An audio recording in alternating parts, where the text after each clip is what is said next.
വാഴുന്ന പുണ്യവാനേ, അഗതികൾക്കാശ്രയമേ, അഭയം തേടി വരുന്നവർ ഞങ്ങളിൽ അനുഗ്രഹം ചൊരിയണമേ.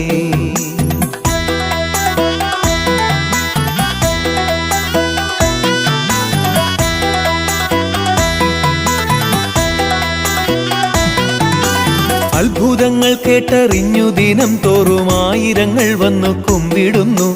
അവരുടെ വേദന മാറ്റുവാനായി നീ മധ്യസ്ഥനായിടണേ.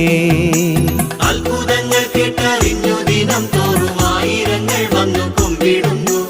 അവരുടെ വേദന മാറ്റുവാനായി നീ മധ്യസ്ഥനായിടണേ. അർത്തുങ്കൽ വാഴുന്ന പുണ്യവാനേ, അഗതികൾക്കാശ്രയമേ, അഭയം തേടി വരുന്നവർ ഞങ്ങളിൽ അനുഗ്രഹം ചൊരിയണമേ.